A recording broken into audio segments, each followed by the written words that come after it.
So we've been wandering through the book of Job, and we've been talking about Job's three friends.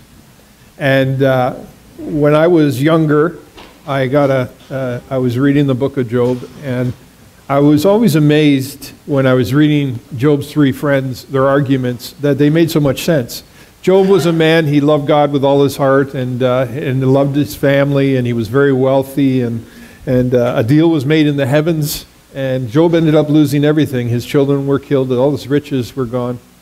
And then Job lost his health. He got sores and boils all over his body, and he was sitting destitute in the ashes, and which is what you did in those days. When you were mourning, you covered yourself with ashes. And his friends came, and they sat with him for a week, which was a good thing to do. That's a good friend shows up. And then Job cries out, and then his friends begin to discuss with Job and about Job. You ever heard somebody's talking about you and you're like, I'm in the room, hello, kind of thing. And started talking about why he was in this predicament, what he had done. And the first week we talked about the legalist. We talked about Eliphaz, the mystic. And Eliphaz is a mystical person. He goes with his gut with everything. He's very intuitive. And he talks about voices in the night and ghosts and scary things, and brought that up. And we talked about how mysticism can be a very deceiving thing when it's not grounded in Scripture and when it's not grounded in God. And that when we knock on the other side, the only thing we should want over there is God. Anything else you're knocking about, you don't want to knock back. And we talked about that. And we talked about how Eliphaz had this mystical kind of argument to kind of shut down opposition. And then we talked last week about Bildad. Bildad was a legalist. When we talked about Eliphaz, we talked about mystics. We said, mysticism is making my crazy your problem. Last week we talked about legalism, and I always say legalism has been making good people miserable for thousands of years, because that's what legalism is. It sucks the dry, it makes your faith dry and cold and hard and mean. Really, you become very mean and judgmental to other people. And then this week is probably the most interesting for me of the three, because it's a man named Zophar. Zophar would have been the youngest one. He spoke last because he would have been younger than Eliphaz and Bildad. And I used to read through his stuff, and it took me a while to kind of nail what was about Zophar that is off base. What is it about him that means, that God disapproved of? And then I studied and I learned and I thought and I agonized over it, and then I realized Zophar is a pragmatist. He's a pragmatist. And I'm going to define that. And I want to say, first of all, right off the bat, I love pragmatic people. I like to think I'm pragmatic. Pragmatism is not a bad thing. But when it's misapplied, it actually can be as destructive as the other two. A pragmatist is someone who takes a complicated problem and tries to attack it with one simple, totally wrong answer. Have you heard me say that before? I say pragmatism, or the error of this, is taking a complicated problem and thinking there's only one simple, totally wrong answer. And so Zophar is a pragmatist. Pragmatism, how do we define it? It's someone who is pragmatic. That is to say, someone who is practical and focused on reaching a goal. A pragmatist usually has a straightforward, matter-of-fact approach and doesn't let emotion distract her. A pragmatist can also ignore her own ideals to get the job done. So in this way, can have a slightly negative feeling. The word is often used in reference to politicians to mean that they are either sensible or willing to cut corners for their cause.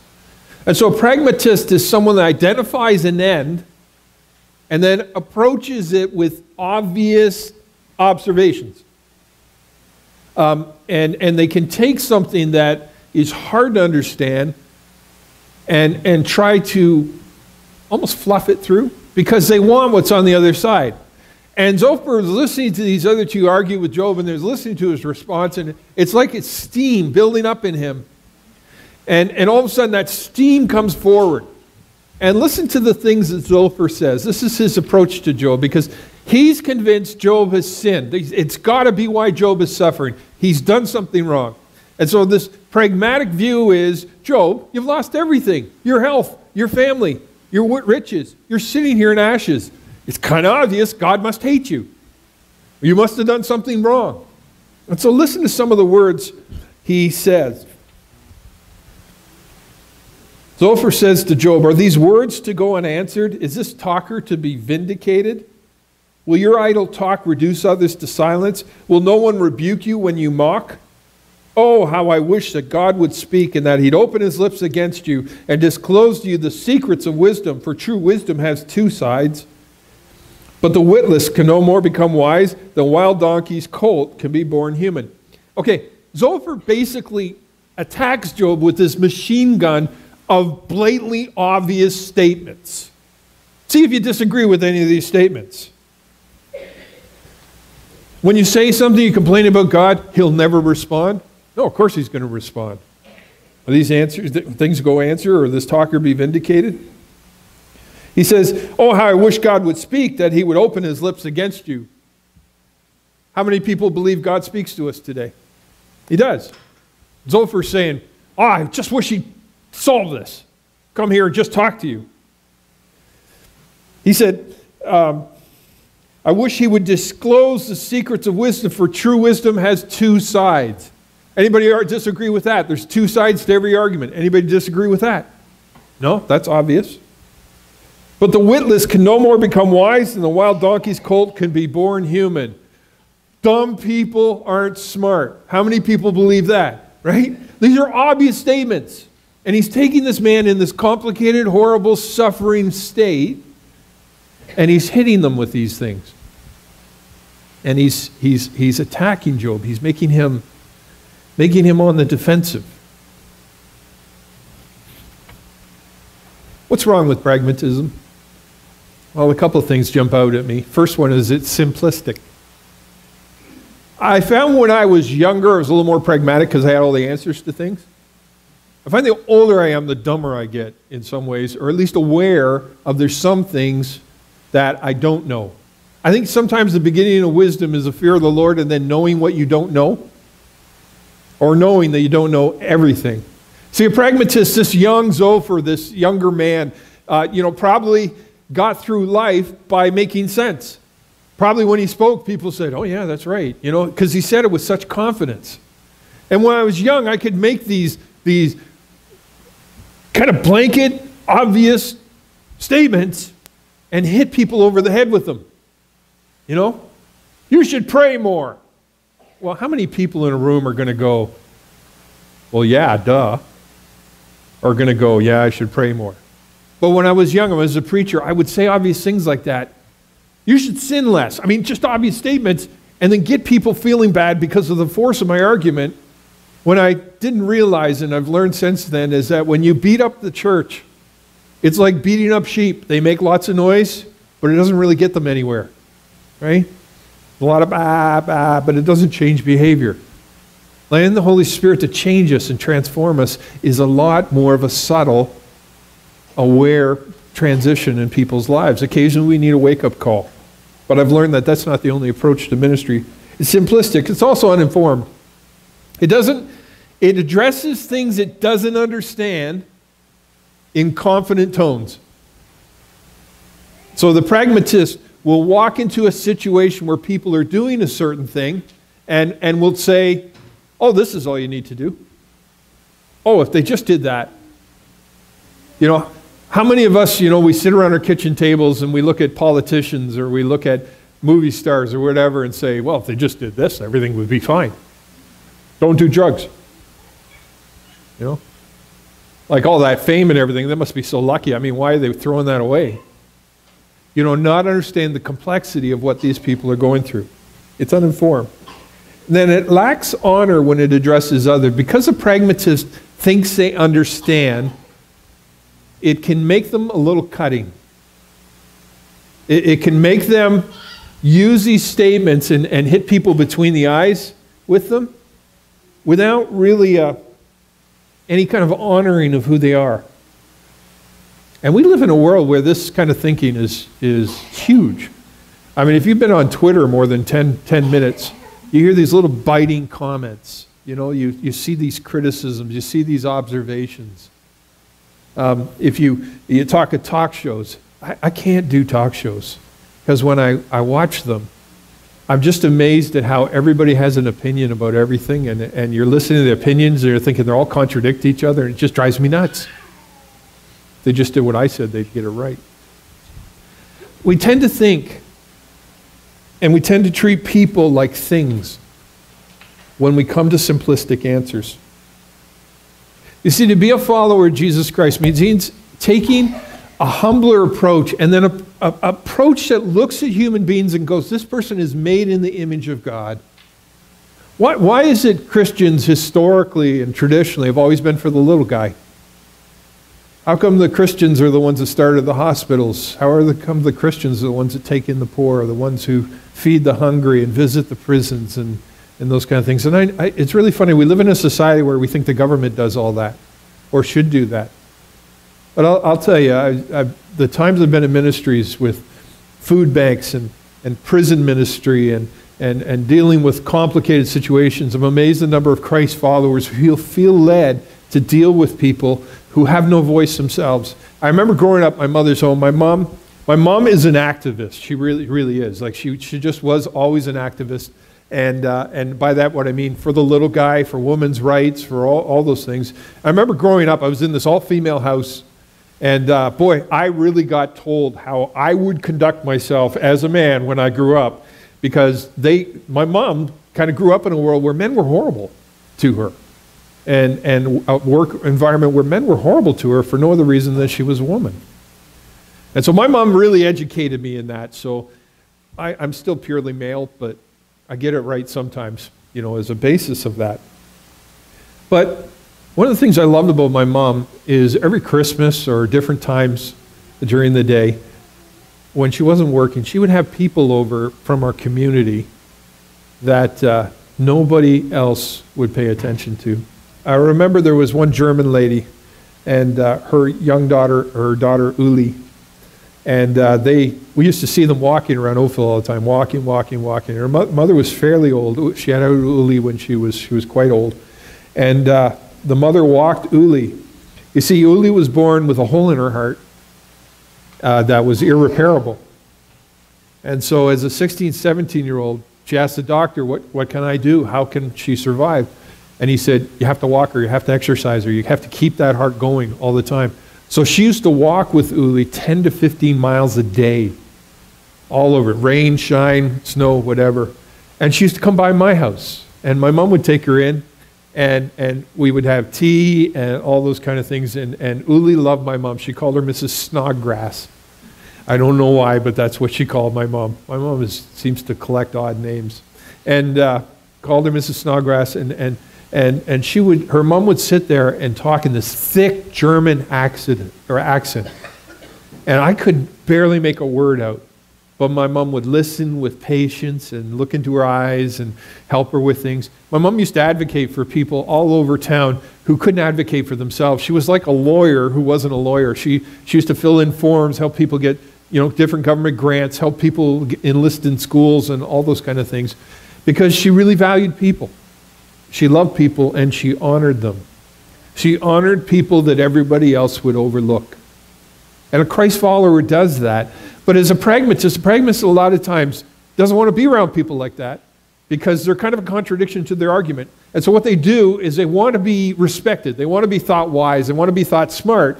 And so what they do is stand in the middle of the crowd and shout at the top of their lungs things that are very hard to disagree with in order to win you over.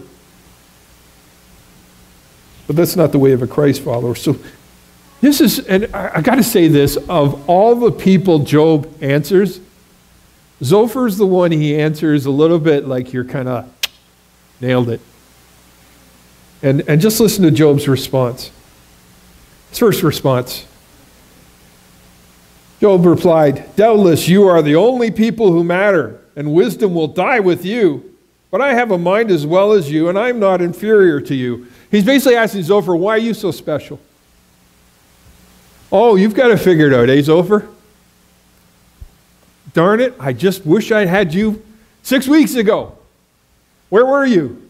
You got it all figured out. He's basically saying, Zophar, do you think I'm an idiot?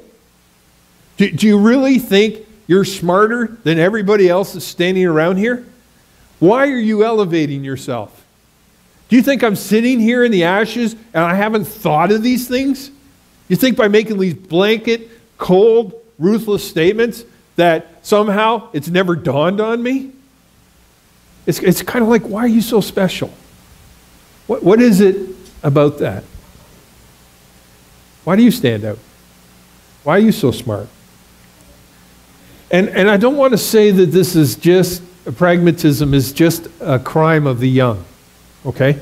Because I've met some older pragmatists who are just as ignorant and just as judgmental as Zophar, myself being one of them. Second response of Job, he says, I have become a laughing stock to my friends, though I called on God and he answered, a mere laughing stock, though righteous and blameless. Those who are at ease have contempt for the misfortune of the fate of those whose feet are slipping. Job's basically saying to Zophar, says, oh, you got it all figured out. Let's compare scenarios here. Let's reverse our roles. What if you were the one sitting here in the ashes and lost everything? Is how you're approaching this helping? Is how you're approaching this helping me solve this problem or helping me live with the reality of the hell I'm in? Does it? What's going on? Let's compare scenarios. And to reply to a pragmatist, often it's kind of going, okay, let's turn on the lights here a little bit, okay? You know, you're saying this and you're saying that. How would you react in this circumstance? What if this had happened to you? Would you be making these trite, easy, judgmental statements if it was you sitting here in the ashes who had lost everything? And then Job's third response. Is not wisdom found among the ages? Does not long life bring understanding? To God belongs wisdom and power, counsel and understanding are his. This is probably the heaviest one. Job is saying to Zophar, where are you getting your information from? Zophar, you just saw two men who are older and wiser than you talk, and they didn't talk like this. And now you're jumping in with these kind of trite statements. Well, question. How do you know this is true? How do you know what you're saying makes any sense? And then he takes Zophar's view off himself and says, you know what? There's people in the world that are smarter than you. And it's true. There are people in the world who are smarter than us. And he says, but beyond that, God is the smartest one there is. It's like Zophar took God and put him in this little box of his own creation, and it's like, God's like this. And this is what people often do with suffering or misfortune in other people. They often take a complicated thing and they come back with this real easy answer so that they can make people feel small and help themselves feel like they've got a handle on things. It's like this twisted view of God where he's like buttons you can push and he does A, B, and C. It's not that a follower of Christ doesn't learn things about God. I learn things about God and keep learning them. But you have to understand something about God. He is God. He's not just applying for the position. He is amazing. We will spend eternity learning new things about God. And there are some solid theological platforms of what we call orthodoxy, the Trinity, the physical resurrection of Christ, the virgin birth, all these kind of things that everyone in Christendom agrees on. But on top of that, there are 10,000 things about God which we're all kind of making our way and trying to learn. And those are often convictions. I remember one time someone talked to me, and I think they may be here. It came to me one time and they said, we got married and we have kids and we've got a little dilemma. And I said, well, what's that? And I said, well, one of us came from a household where Halloween was of the devil.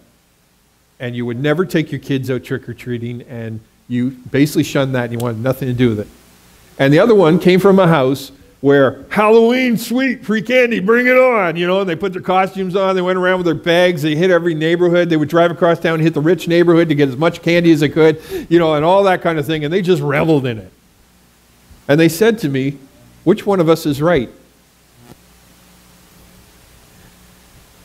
I was just smart enough, I had the right answer. I said, you're both right. I said, I look at what you're saying and It's kind of like meat sacrificed to idols in the New Testament. Some people couldn't do it, some people could do it, some people didn't care about it, some other people overlooked it, other people were just like took it so seriously. I said, you're forming a new family. And the two of you need to sit down and prayerfully work out what your family is going to approach Halloween like. And to be honest with you, the worst thing you can do is each take a position on these opposite extremes, because in reality, this is not worth breaking your marriage up over. This is something that you sit down and work through, and that's how you form a family. But a pragmatist just simplifies those things and looks at them so easily. So I'm going to take a little chance. What do we got? Okay, it's 11:16. I'm going to take questions or observations in a minute. First, I'm going to ask the basket people to come around. There's going to be outies and innies. The outies are the ones you take stuff out of. The innies are the ones you put stuff in. And in there, you'll find a little response card. If you want to be on our mail list or get texts or emails and updates and things like that, that little green form, fill it in and give it to Selena. Selena, you wave your hand at the back, lady in the green sweater, and she'll make sure to put you on those lists and things so you get updates. If you're visiting with us today, there's a little gift package. I got to tell you, next week is Crazy Sock Sunday. All right? And in advance, I'm donating one of my dinosaur socks. This is hardcore. Now, somebody was looking at it and they're going, like, those aren't going to keep anybody warm. Hey, they can double up. They're still dinosaur socks. They're awesome, okay? So don't forget next week, bring your crazy socks, wear them, and then bring socks to donate to students.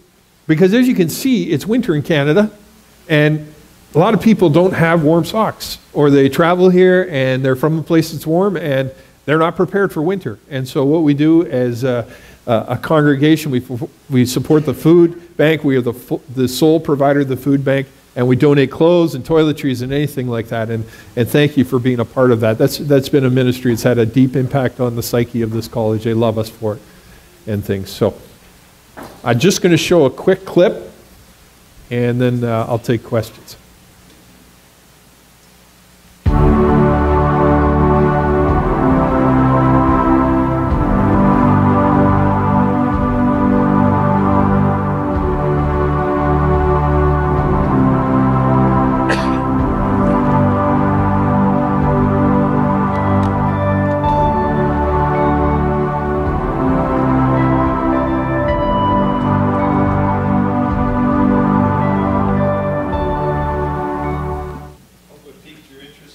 Next week we start a 2-week series called Sun Stand Still. And it's just a really kind of cool passage because there's something that happened in the Bible and it actually has been verified by science that it actually happened. And it's kind of a cool account of God performing this huge miracle that has, you think walking on water, feeding the 5,000, parting the Red Sea, these are all big miracles. But to actually influence a ball of gas, 530 million miles away, and to have that impact in the world, it's just cool. It's going to be cool. And then after that, we start a series called Mastermind. And that one's going to be really cool because we're going to figure out our brains. And then after that, we do a series called Get Her Done. And Get Her Done is going to be a Christian philosophy of work and Sabbath. And so we'll have a few different things. So, does anybody have any questions? Questions or comments? I'm going to make sure I don't trip over this carpet. Quinton. Over here, Lee. Thanks. Quinton, just put your hand up again so we can see it. I think Zophar's answers or responses were all true. Yeah. Job never says they're not. But what he says is, look, I've already thought of all these things. And you're not wrong. And that sort of leaves you with a feeling, so why is he still in this pickle? He's still sitting there with this problem. Yes. But I think right at the end there, he says, but God has all the answers, God has all the wisdom. Yes. And I think what he's saying is, I'm listening to God. Yes. Yes, we're told to look for counsel from people that know more. And these were obviously smart people, wise people trying to advise him. But they didn't give him the answers. I don't know if he wanted them or if he knew they were wrong. Yes. And I think it takes quite a bit of fortitude to fly in the face of wisdom from these people and say, no, I'm waiting for the answer from God. There's another answer. The one you're giving me is not that one. Yeah. And I think it's a good lesson for us as well, that everyone's telling you this or that. You should be doing this, you should be doing that. But what's God telling you? I think that's the bottom line there. That's excellent. Thank you, Quinn. Nice to have you back, buddy. Yes, right there, the young lad. And then I think Ashley had one after that. Why did so many people run away from God? Why do so many people run away from God? That's a good question. Boy, that's a tough one. Just about knocked me over with that. Well, I got to go back to the beginning. And the beginning were the first people were called Adam and Eve. And God loved them. And he took good care of them. And he placed them in a garden. And they got to live in this garden. You imagine living in a garden where everything you need to eat and all the shelter and everything was there. It was a perfect world. But God, there was one thing in that garden that God told Adam and Eve they weren't allowed to touch. It was called the tree of the knowledge of good and evil. And Adam and Eve, at one point, got confronted with a choice. They could disobey God and eat the fruit from that tree, or they could continue to serve God and live in the garden. Adam and Eve chose to disobey God and to eat that fruit. And when they did that, it created this wide gap between people and God. And this is what exists in our world.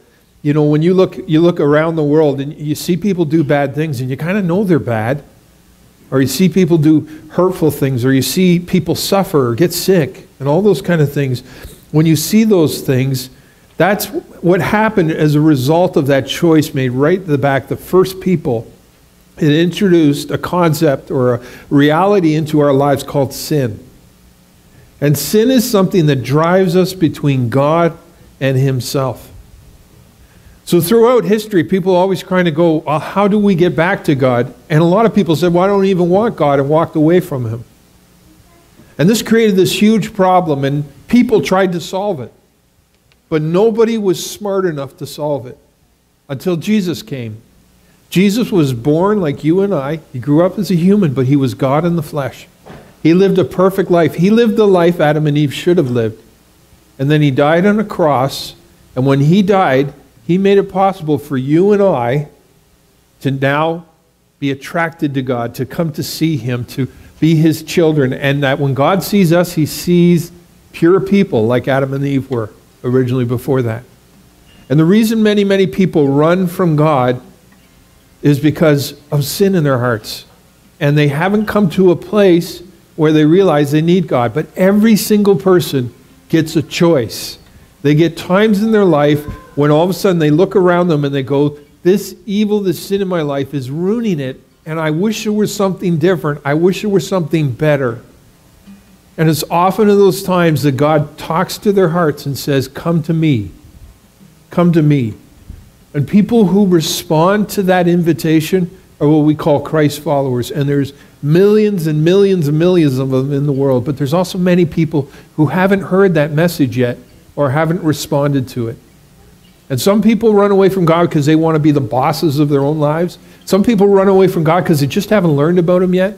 Some people run away from God because they think God is something he isn't. They think he's mean and cruel and horrible. And some people run away from God because they don't think he exists. They think this world is all there is. But I have observed that all those people, all kinds of those people, many of them respond to that message as I did when I was actually about your age, and said, God, I can't do this on my own. I need you. And because Jesus died for me, Jesus came into my heart. He covers my sins. And now I don't run away from God. I run to him. Does that make sense? Okay. If there's anything about it that doesn't make sense, you come and ask me afterwards, okay? Because you just asked me the deepest theological question in the world, okay? And I did my best to answer it. But if you don't understand, you come and talk to me, okay? Good question. Man, out of the mouth of babes. Kid's killing me. Ashley over here had a question. Thanks. See what happens when we don't run a kids ministry? We get the best questions. Hi. What's the difference between a pragmatist and someone who's like really, really good at solving problems and just sees like a clear answer? Like, oh, that's a great question. Again, it's like mysticism and legalism. It's all in the heart. It's the attitude.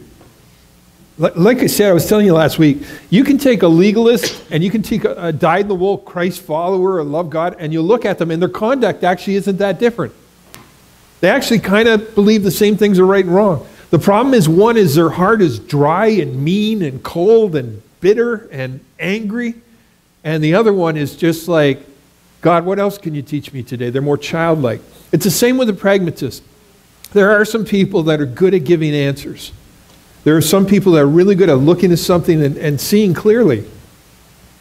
The thing about it is, and where Zophar went wrong is, Zophar didn't take the time to learn the whole story. He didn't sit in the ashes with Job and ask him questions, find out where his heart was. Instead, he just blurted out these observations. He was a problem solver, and he was solving the wrong problem. And he was solving it wrong with confidence, right? And that's where it goes wrong, was the attitude of the heart. Good problem solvers know what they don't know and ask intelligent questions and then have a heart that values people. They're almost like herders, you know, like they're just everybody on board. I remember Ray Hendricks as a leader. I've told you many, many times. One of the greatest leaders I've ever met was Ray Hendricks. And Ray had a can-do attitude. I mean, he was a school principal at a Christian school. He would get problems that would have just, I would have lie awake all night worrying about them. And Ray used to take them and, okay, let's get everybody together. Let's ask questions. Let's do all this. He just had such a great attitude. The guy glowed. Still probably does. I just can't see it from here. I haven't seen him in a few weeks. But he's just an amazing guy. That's what a pragmatist, a good, godly pragmatist is like. They value people, and they're going to take everything they can out of their wisdom before they blurt out an answer. You know what I mean? They don't oversee people that way. Brad. Thanks, Lee. I like your shirt. What's that? I like your shirt. Thank you. Do you know that Batman and I have never been seen in the same place at once? Yeah. I was just going to say that I wonder if just simply asking people, how's that working for you, is sort of a oversimplification. Yeah. When people have, you know, if I was complaining this morning that, you know, we had to dig out snow and some of the streets weren't plowed, and somebody just said to me, how's that working for you? The message is, you should move to another, you know, country where there's not snow. And without sort of recognizing that there are a multitude of reasons why we choose to live here and belong and call it our home and are connected. And I guess I wonder sometimes if, you know, as a friend, I have sometimes asked people, how's that working for you? Which has been an oversimplification of seeing, hey, there's reasons this person is stuck in this situation. Yeah, exactly. And you feel good when you do that, right? Like, it's just like you get this little buzz, like, I nailed it. You know, it's almost like you're trying to be Dr. Phil. You know, like, let's think about this. Often people who go on shows like that have immensely complicated problems. And sometimes he has really good advice, but I got to kind of go, you know, there's a lot more going on here than isn't necessarily going to be helped in 5 minutes in a commercial break, right? And that's a fallacy of our society, is we see people on shows like that and we judge them. And we think they're so stupid, and we feel righteous because we're not like them, right? And we feel better about our own lives, and we kind of pop ourselves up and think they look stupid, and, you know. I've told this story before, but this one kind of jumps out at me, is I heard an account of this, and there was someone who was in Israel, and they were going around to these shops, and they came into a painter shop. I grew up with a guy named Kevin, who was a Jewish kid, and I'll never forget one time, every time you asked him something, he would answer with a question. And I remember saying to him once, Kevin, why is it every time I ask you a question, you end up asking me another question? He says, why do you ask? But anyways, someone went in the shop, and this Jewish man, he had all these beautiful paintings, and this lady was there, and she was looking through. She said, awesome. She said, did you paint all these? He said, yes, I did. She said, which one's your favorite? He said, are you married? She said, yes. What does that got to do with anything? He said, do you have children? She said, yes, I have 2 children. He said, which one do you love the most? See, what he done is walked her into his own reality so that she could go, that's what it's like as an artist trying to pick between paintings. It's like saying you love one of your kids more than the other, right? There's a wisdom into that. That's good. These are great questions, guys. I still think the kid asked the best question. Yes, sweetheart, you got a question? You ready for another one? I don't know if this is tough. Why is God so special? Why is God so special? Well, man, these kids. Next time we don't have a kids ministry, I'm going to send them all out in the hallway. Here, drink coffee. Stay out of here, I want to be in here with all the dumb people. Why is God special?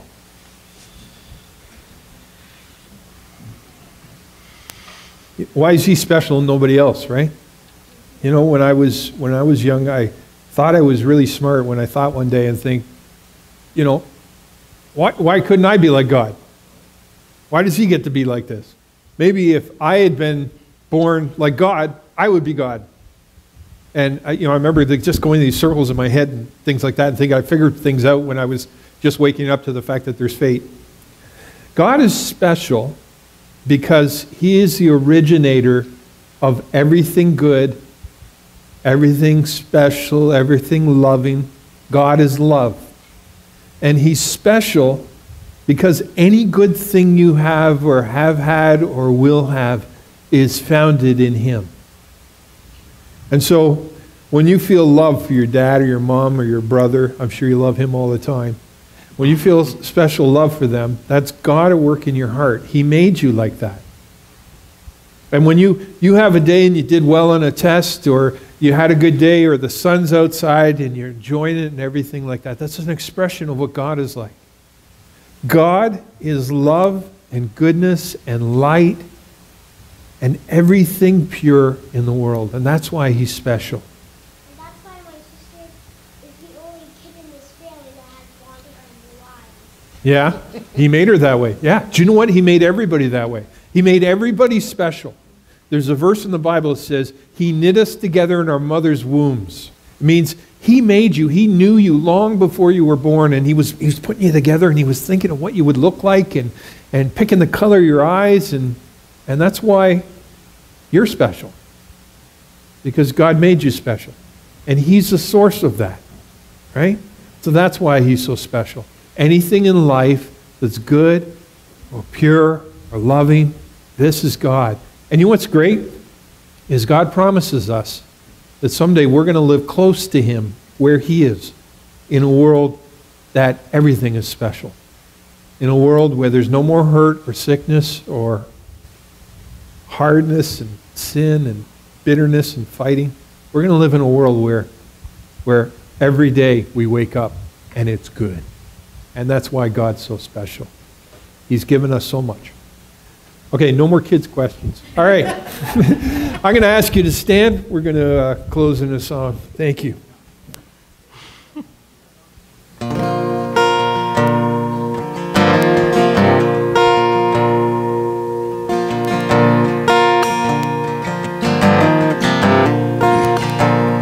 Lord, I come and I confess, bowing here I find my rest.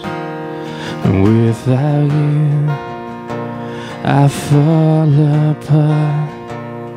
You're the one that guides my heart.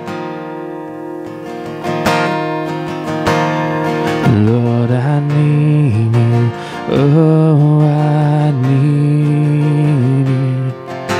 And every hour I need you. My one defense, my righteousness, oh God, how I need you.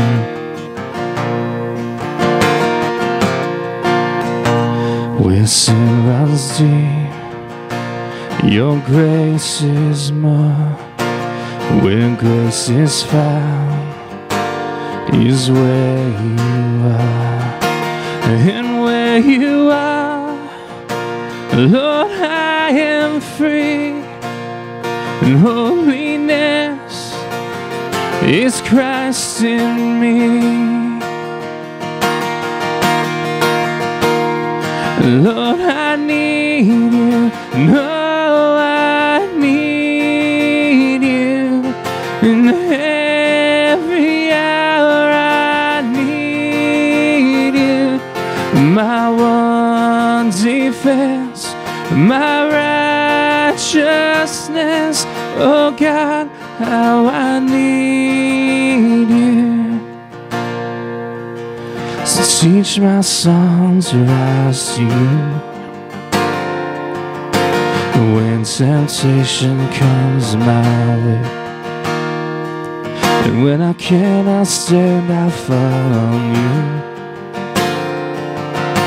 Jesus, you're my hope instead. Teach my song, so teach my song to rise to you. When temptation comes my way, and when I cannot stand, I'll fall on you. 'Cause Jesus, you're my hope and stay. Lord, I need you. No, I need you. In every hour I need you. My one defense, my righteousness. Oh God, how I need you. Lord, I need you. No, I need you. In every hour I need you. My one defense, my righteousness.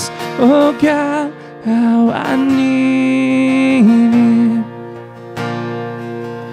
My one defense, my righteousness. Oh God, how I need you.